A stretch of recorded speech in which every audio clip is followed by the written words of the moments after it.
Je mi velkou ctí tedy přivítat diskutující a jsou jimi jeho excelence Soren Kelstrup, velvyslanec Dánska, její excelence Mossa Dity Sejosengo, velvyslankyně Jihoafrické republiky, jeho excelence Fredrik Jorgensen, velvyslanec Švédska, její excelence Susilach Mohtsidek, velvyslankyně Malajsie, Nina Kodelia, zástupkyně generálního tajemníka Central European Initiative, sdružení tedy středoevropské iniciativy. Dobrý den vám přeji, děkuji, že jste přijali pozvání na 15. ročník konference Equal Pay Day a poprosím ještě Ivanu Holoubkovou, velvyslankyni Ministerstva zahraničních věcí České republiky, která bude diskuzi moderovat. Všem ještě jednou přeji dobrý den. A jenom připomenu, že máte možnost pokládat dotazy v naší aplikaci a taky budete moci pokládat dotazy z publika, takže se případně potom po diskuzi můžete přihlásit a dostanete mikrofon.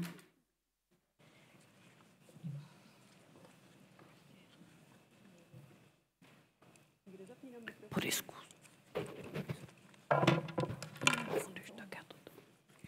Good evening, good morning.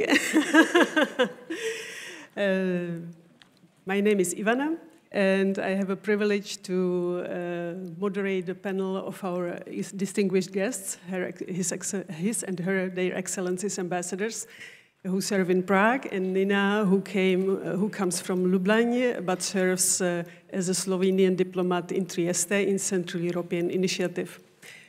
So we will start with the introduction of each of our guests about their experiences, the situation in their countries, what they have observed in the other countries they have served, and then later on maybe some personal experiences and lessons learned for the Czech Republic. Of course, there will be time also for your questions later on, so get ready to ask whatever you will be interested in. Now let me start and give the floor for our first guest, Suzy from Malaysia. Thank you, Ivana. Dobrý den. I'm Susilach Mohtsidek. I'm the ambassador of Malaysia. Well, I'm not sure if you have been to Asia, and Malaysia in particular, but a lot of people are quite impressed with Southeast Asia at least. So today I will just give a brief encounter of a bit of a background of how Asia or ASEAN countries, how we fare in the international, in the global perspective, and also a bit of my experience as a public servant, serving Malaysia abroad. Now, Malaysia has always been quite active in promoting women's rights. We have had our national budget implemented since 1989 to introduce the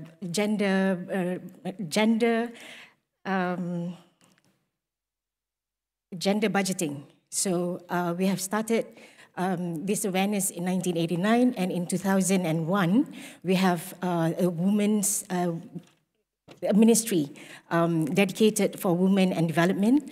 And since 2004, we have incorporated gender budgeting in the ministries, and we have pilot projects with 5 ministries. And then now we have 13 ministries taking part in this gender budgeting. So it focuses on not only women issues, but now it has evolved.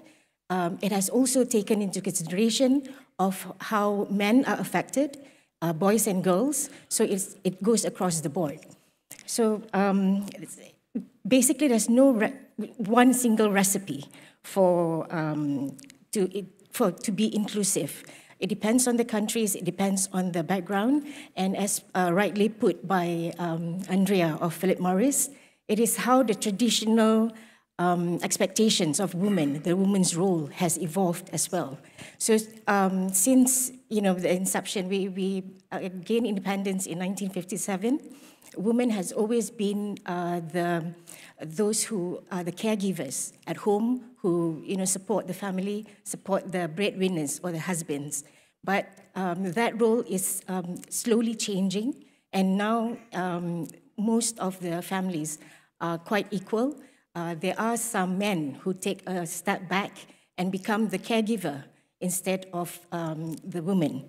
And surprisingly, because in Malaysia we have a few states, and one of the more Islamic states, traditionally the women are the breadwinners. So it is not about religion, it is not about culture, it is about the perspective and how you want to encourage the involvement of others. So at one point, we have had always equal opportunities for boys and girls to go to school, and higher rates of dropouts maybe in secondary or tertiary level of the boys. And at one point, our government was a bit worried because there were more ladies or girls in universities. So, there's a bit of a role changing throughout the years. And in terms of, that is in terms of education, but in terms of working, professionally, I think we have seen a lot more women participating in senior or top management level. And it is good to note that recently Nikkei Asia mentioned that women in Southeast Asia, at least, I think they Grant Thornton carried out a survey of 28 countries, and out of these 28 countries, the Philippines was the first to have more senior top management in the country, followed by Thailand, number 3, and Malaysia, number 7. So what I'm trying to say is, in Southeast Asia, a lot of women are more prominent in the top or senior management level. And in terms of the foreign policy, in terms of foreign affairs, when I started off 23 years ago, that not many women were in the foreign service, simply because we were not, maybe there's lack of awareness. And also, as traditionally, we don't really travel or uproot every 3 to 4 years in different countries. That's what we do. We are all professional nomads. We uproot every 3 to 4 years to different countries, to different continents. So that is not something normal to do. But nowadays, not just in the foreign affairs, but in businesses, MNCs, a lot of this is happening.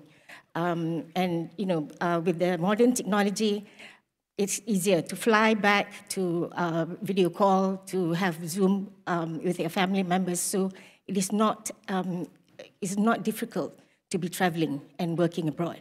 And so increasingly in the Ministry of Foreign Affairs of Malaysia, we see more and more women joining the service. And so, slowly we are getting equal representative around the world for both men and women. So I think that's a brief... Yes, thank you very much. We will come back to you as well. Now I'll give floor to Fredrik from Sweden. Thank you very much. It's a great pleasure to be here. I think I might be here as something of being Swedish. Maybe I'm a bit of a role model together with my Danish colleague. We are also always very high up in the rankings when it comes to gender equality.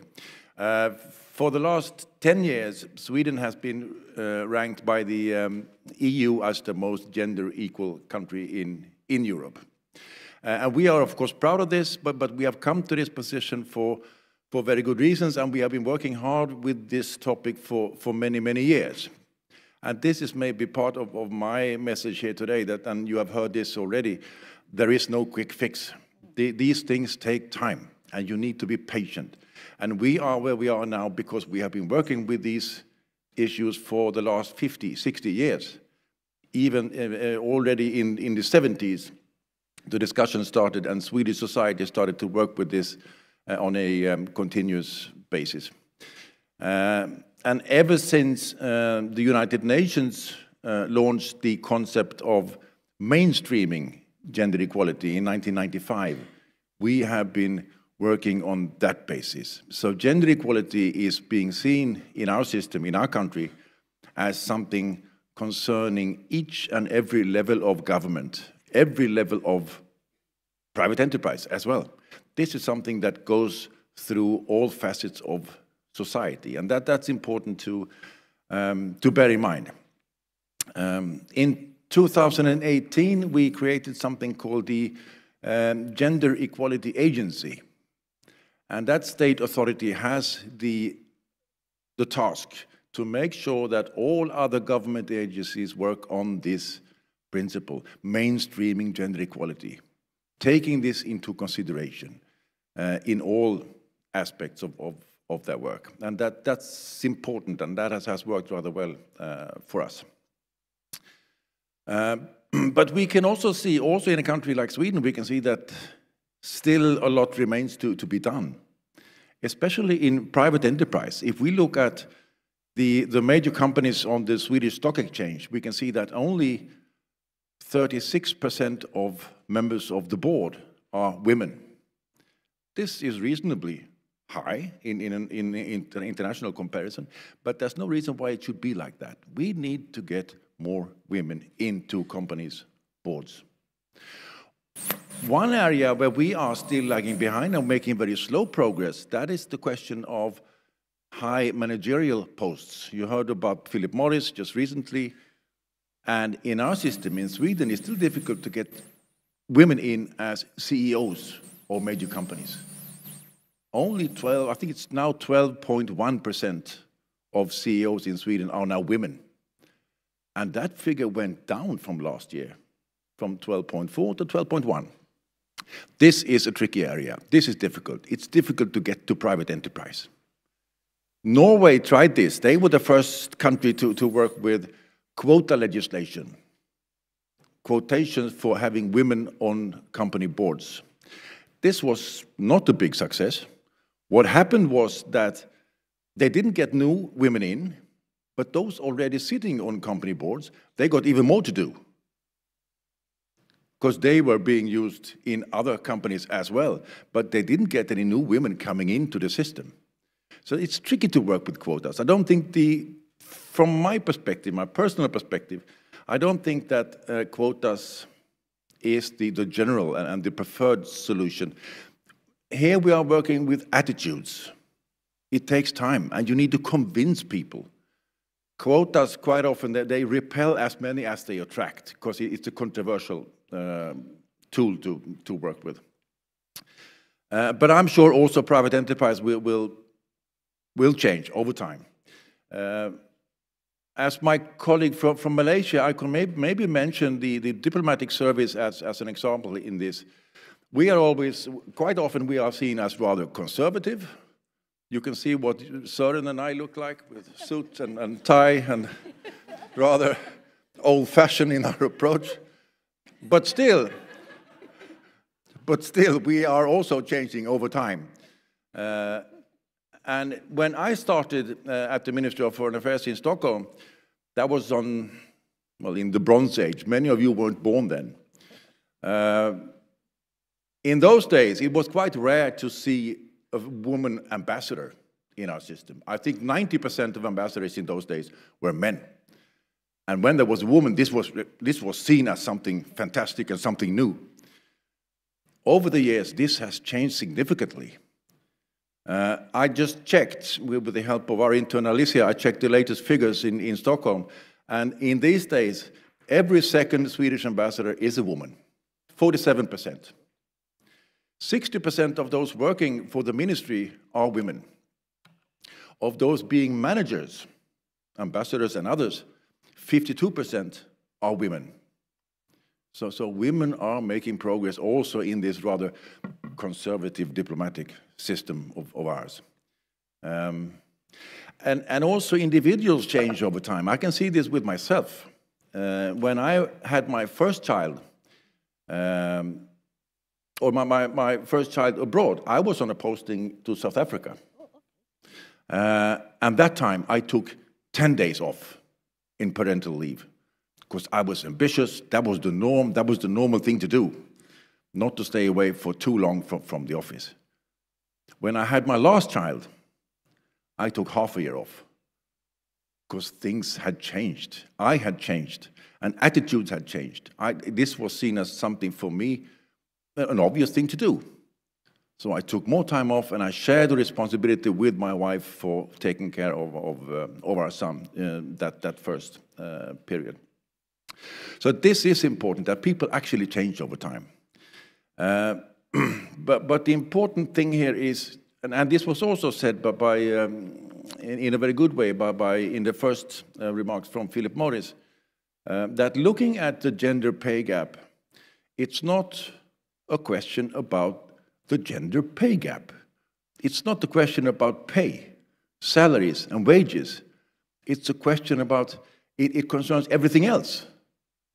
Childcare, child benefits, nurseries, pension systems, all this.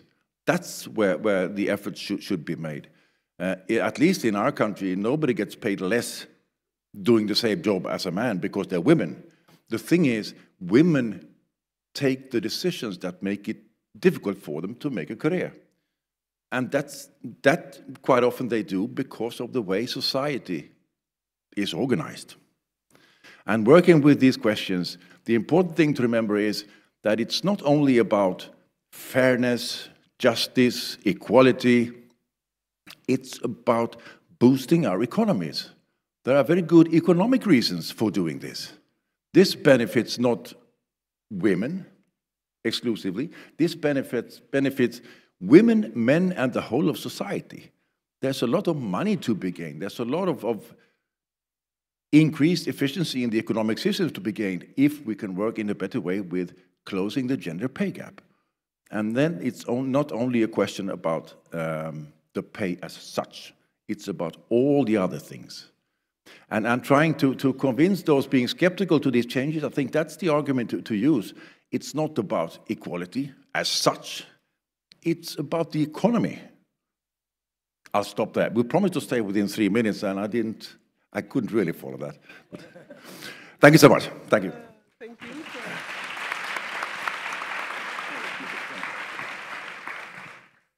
Thank you for your passion and for the experience you have shared. Sweden is those numbers are a quite shining example, still unreachable for many other countries. Just to give you perspective from my own experience, when I have come to serve as ambassador of the Czech Republic in Jordan in 2007, I found there 2 women ambassadors in a diplomatic corps in Amman, and I was first woman ambassador from European Union state ever. Okay, it changed, but at some peak we have been like 8 altogether. So that's just to share my experience that the change is happening, but in my opinion, definitely not fast enough yet. Now let me give floor to our South African colleague, Mosa. Thank you. Thank you. Thank you so much. Is it okay?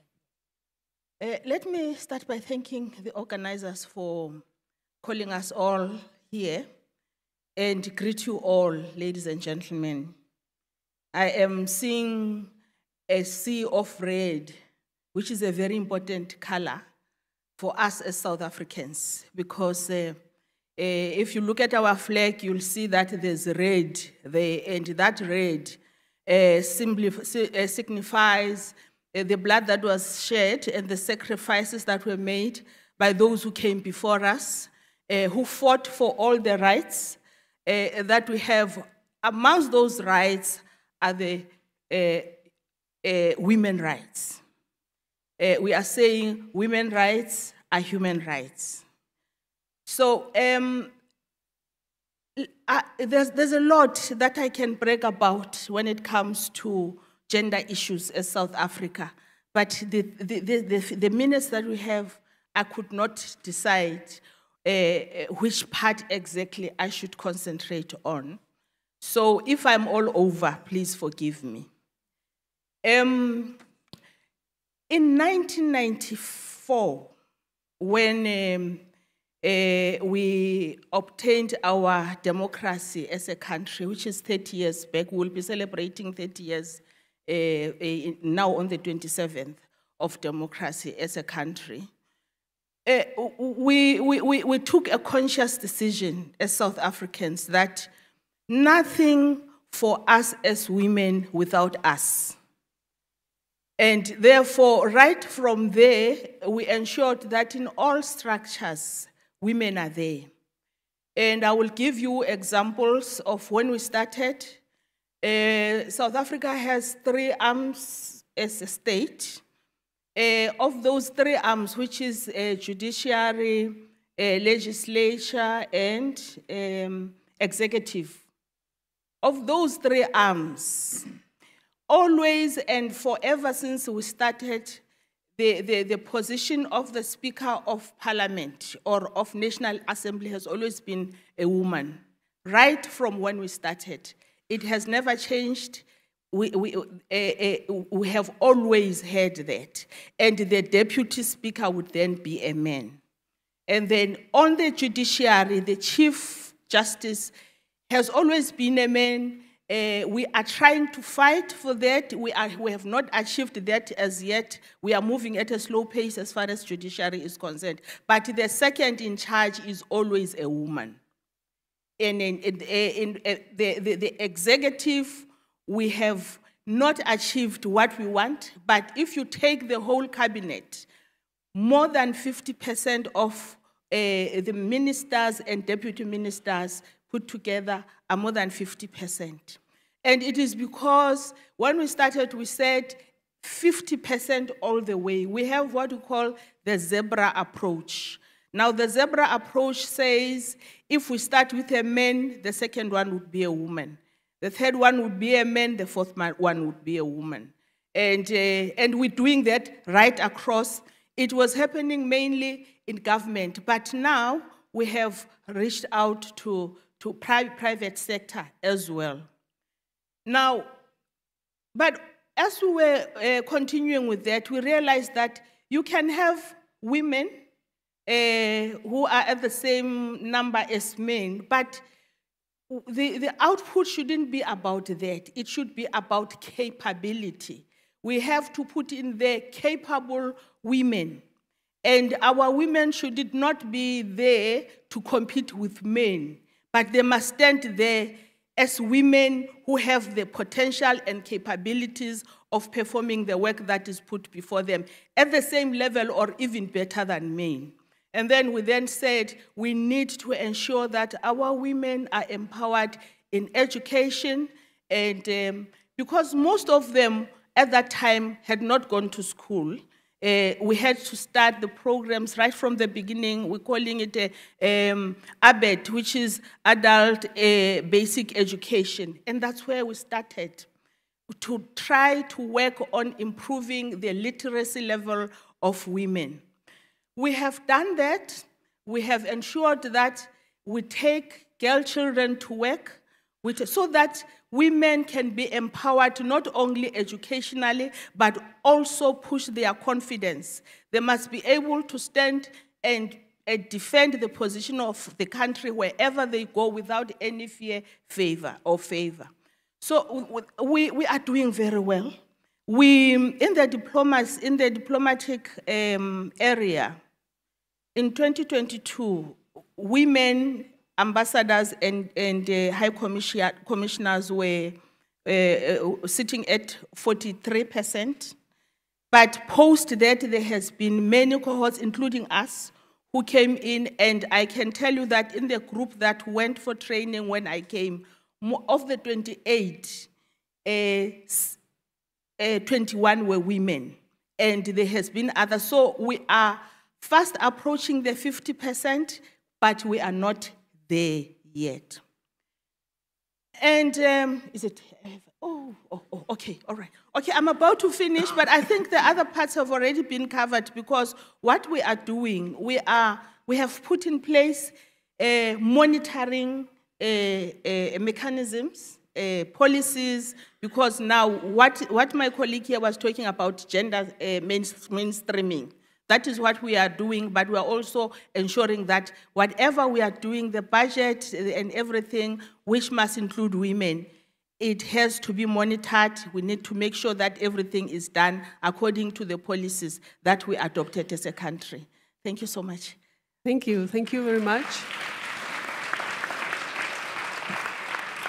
for a very interesting insight into South African society. Very glad to hear about the progress you are making. And I especially liked very much what you said at the beginning, that no decision about women should be taken without women. Unfortunately, we are in the 21st century, and that's still not a rule everywhere. Now, the floor goes to Søren, Denmark. Thank you very much, and thank you for the invitation to come here, speak at this very important conference. If any of you know something about the relationship between Denmark and our good neighbor Sweden, you will understand that it's very painful to sit here as a Danish ambassador and realize that Sweden is doing better than Denmark. And although it's not the main motivation for promoting gender equality, I will tell you a little bit about what we are trying to do in Denmark to get past Sweden. Of course, the main motivation is linked to what Frederick said. It's good for society, for the economy, if you include in a better way 50% of the population, the skills, the talent of women. It's good for society, cohesion in society. It's good for families. So gender equality is important. I will speak a little bit about what Deputy Secretary General Vestager Knudsen mentions as his first point, the need to share responsibility at home, including after birth, between father and mother. As Ulrik mentioned, this is extremely important if you look at pay gaps over time, because women will lose out in pensions, in salaries, in careers, the longer leave they take. So how could that inspire here in Czechia what we're doing in Denmark? Well, for two reasons. First of all, it was and it still is a controversial thing in Denmark to introduce earmarked parental leave or paternal leave so that the father has to take part of the maternal leave after having a child. And the second reason is that we are finding out after 2 years with earmarked paternal leave that it actually works. So more and more families are realizing maybe this is a good thing to have earmarked paternal leave. This is at least our experience. To understand why it's controversial, I should say that before 2022, we had 1 year of maternal leave in Denmark. 4 weeks to the mother before birth and 48 weeks to the mother after birth. In addition, we had 2 weeks for the father. Like Frederick mentioned, he had 10 days. That was also the rule for me. I had 10 days when my children were born. But after the earmarking of maternal leave, the mother and the father now has equal amount of leave after giving birth to a child. The mother still has 4 weeks before birth, but afterwards, the mother and the father have 11 weeks each, which are earmarked. So this means if the father does not take 11 weeks, looking at the 1 year of total maternal leave, that 1 year will be reduced with the number of weeks the father does not take. So if the father only takes 2 weeks of paternal leave, he cannot transfer the remaining 9 weeks to the mother, and this means the family loses out. So this is why it was controversial. First of all, the Danish government was against earmarked leave all along the way in Brussels before the EU directive about mandatory earmarked leave was approved. because in Denmark it should be left to the parties at the labor market, so the employers and the employees, trade unions and employers' organizations, to sort out how should maternal leave look. And therefore the Danish government said, let's not change that because of a decision in Brussels. Here in Denmark we will find our own solution. So the Danish government was not for it. The Danish population was not for it. Many families complained, now we don't have the economy to take 11 weeks of paternal leave. Often the father, who will be older, further in his career, better paid, he will have the highest income, and therefore, since not all the 11 weeks were paid leave, he would lose money, and the family would lose money, and therefore maybe some families would not be able to take the 11 weeks because they could not afford to. So it was controversial. But now to my second point. It actually works. Now 40% of all Danish men do take paternal leave. They can do this because the parties of the labor market, so the employers, the companies, and the employees, the trade unions, they have now a bigger focus on when they negotiate salaries and conditions at companies, they have a bigger focus on ensuring that the father does actually have a better income during 11 weeks so that the family can afford to take 11 weeks. So it is slowly becoming more and more possible economically to take paternal leave. Secondly, fathers, even if they lost money, found out that it's a good thing to have a closer affiliation with your child. You get to know your child, you have a different sort of relationship with your child, and that's a good thing. So more and more fathers, including, for instance, my deputy at the embassy, will take a leave even if it means less income for a little while. And by the way, that's also good if family relationships do not last. If the father and the mother at one point are divorced, then having a good relationship with your child is a good thing for a father who will otherwise be without many rights. So earmarked paternal leave is slowly becoming less controversial in Denmark, and it seems to work.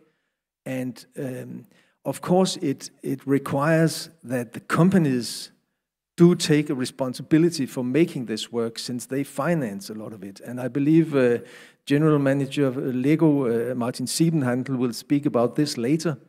And therefore, I will stop here, leaving time for the rest of the debate. I will just say I agree with a lot of what Frederick said, and I'm quite sure that if we meet again next year, Denmark might have passed Sweden.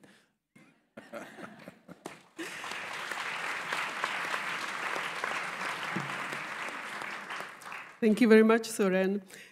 Personal remark, having raised one kid during my career, I wonder how you managed with 4, but maybe I should ask your wife also about that.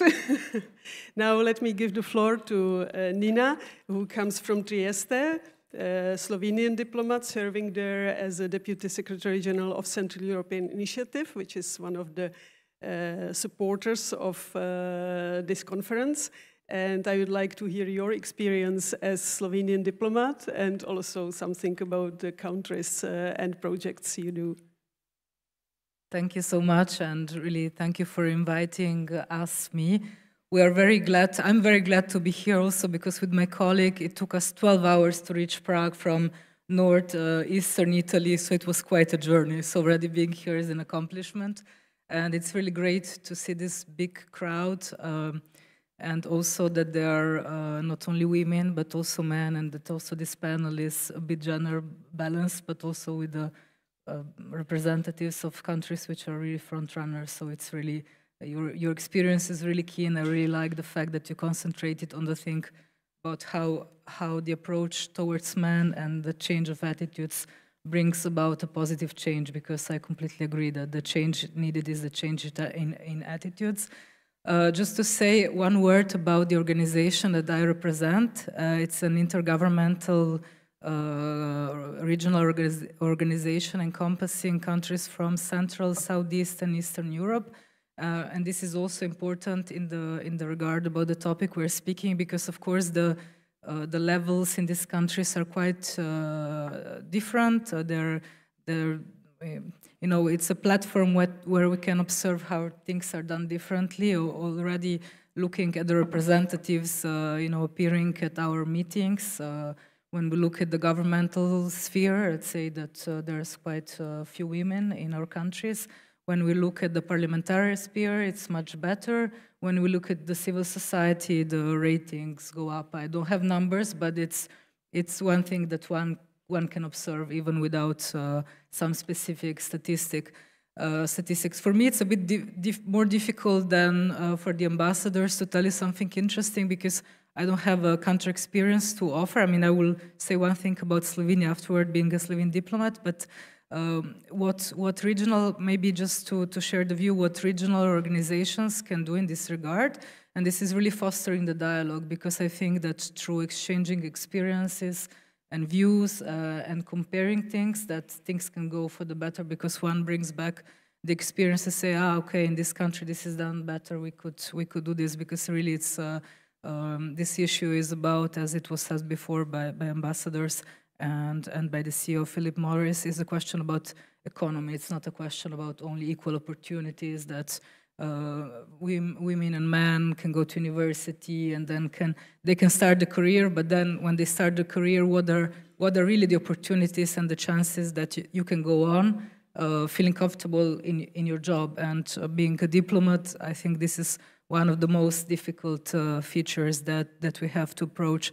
So coming back to the Central European Initiative, I'm really glad that it became partner of today's conference. I think a big thank you is also to Ambassador Holubkova, because she was very vocal about this event, and I think it's really great, and it was included in our future events, and I think rightly so. And we do also co-finance many other activities in the sphere of gender equality, of women empowerment, but I really don't want to bore you about that, but just maybe give a positive experience how even working with some actors then brings about other activities and makes like a wave that makes the activity stronger.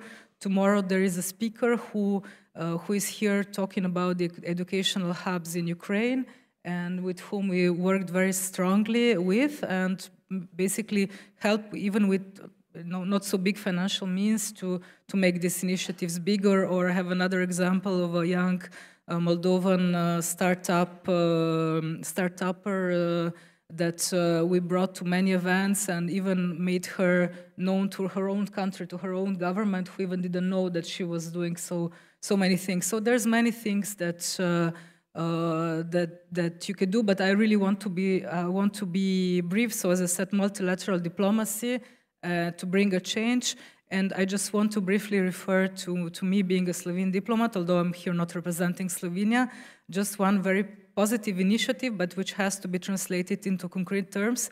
We have a Minister for Foreign Affairs who is a female for the first time, and Vice President of a government. There is a female president, there is a female president of the parliament.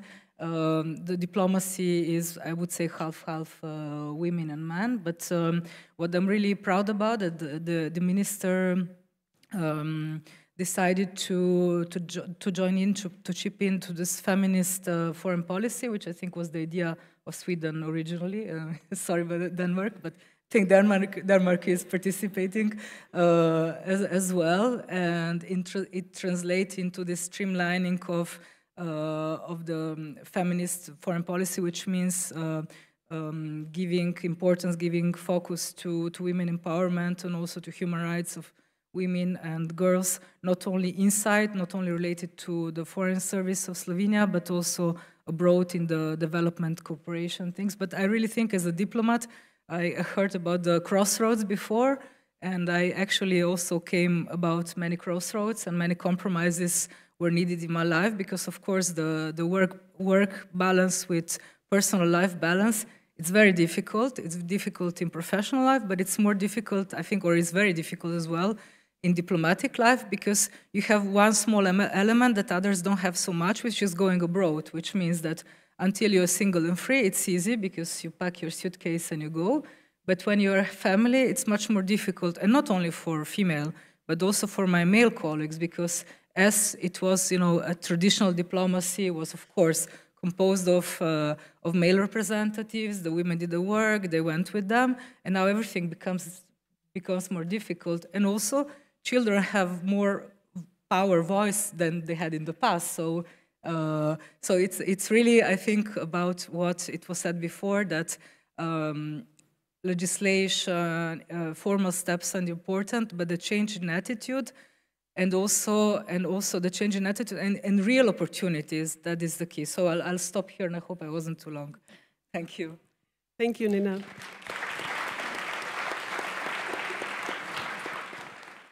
Thank you very much, all. And now maybe I would like to ask about some recommendations and for Czechoslovakia, for Czech Republic, from Czech Republic, lessons learned, just short remarks, or whatever you would like to add to that you didn't manage before at your first introductory speech. Thank you.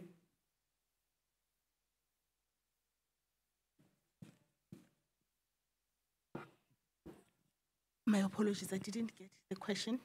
If we could have some lessons learned or remarks from Czech Republic or for Czech Republic from your stay here, or whatever you would like to add to your first introduction. Thank you. I have been in Czech Republic since November 2022.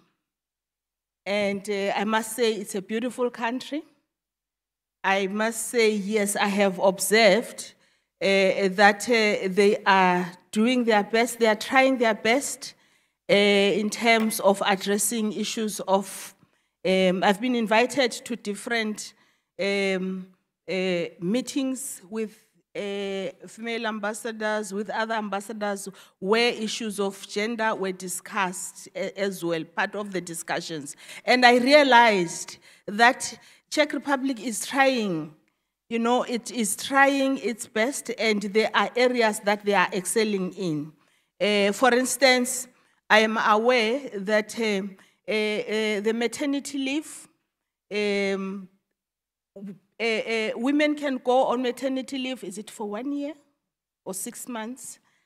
But it's a very long, it's a long enough period for women to be with the babies until such time that at least the babies are developed. So I think that area is one area that as South Africa, because we do have maternity leaves in South Africa, but ours is 4 months. And that's for nursing mothers or for mothers. And for dads, it's just 10 days. The paternity leave is not long. It's definitely not long. So I think that is one area that as South Africa we might want to take from other countries, and even the countries that my colleagues have mentioned here. The issue of there are issues that we never discuss, that we never talk about, and I think maybe we might want to talk about such. I know that there are shelters for abused women in Czech Republic, and we do have those, but ours are not as structured as the ones that are in Czech Republic. And I'm thinking that those are some of the things that we might want to have. We do have Tutuzela centers, but we still need to go to the world to go and see what is it that we can take and implement at home. So I can say there's a lot that positive that is happening in Czech Republic as far as issues of gender equality are concerned. But yes, it is true that yes, like Lenka mentioned earlier on, there's still a lot that needs to be done. Okay, thank you. Guys. Maybe just a very brief remark. I think important for Czechia is to basically continue doing what you're doing now. Continue with conferences like this, continue the whole process of benchmarking, comparing, talking to partners, talking to other countries that have experiences from this field. The important thing is not to import ready-made solutions, because there aren't any. The Danish example and our experience of dividing the parental leave, that's a good example. Whether you can use that as it stands, I don't think so, not at square one, but it's a point for getting the discussion going, and that's an example in that way. And an overall observation must be, and I think I said this in my first remark as well, you need to be patient. There will be 2 steps forward, 1 step back, 2 steps forward, 1 step back. These changes take time. A few months ago, I was a bit taken aback. I was disappointed when the Istanbul Convention was not ratified by Czechia. That was blocked by Parliament. On the other hand, yesterday, Parliament decided to change the definition of rape. This also means something for the relationship between men and women, for equality, for the way that we look upon these questions in society. So 2 steps forward, 1 step back, and this will take time. Thank you. Okay, Soren. Just a brief comment. I agree very much with the lady from Philip Morris who said that each of us has to figure out our own choices and priorities. I think she said each of us are pilots of our own life. But my comment would be that, and she mentioned, the lady from Philip Morris, that there are Czech women who prefer to stay home for 3 years and then take maternal leave, maybe longer if they have a second child. That's all very fine, and each of us has to make our own choice. But my own experience, and therefore the advice you looked for, would be to have an open mind. Because I learned from my 4 children who call me a dinosaur and a boomer, and they think I'm very old-fashioned. I learned from them that there are different ways of raising a family than what we did in my generation. And there is no evidence that a father is a less worthy caretaker or relationship with a child. On the contrary, families seem to stay longer together, to have a better life, if families share the burdens of domestic tasks, including the child. So, my advice to those Czech ladies who want to stay home 3 years or longer, have an open mind. I learned something from my children, and I see there are other ways and maybe better ways to do things. Thank you. Thank you very much. So we might still have some time for 1 or 2 quick questions. Yes. Tak děkuju, funguje to.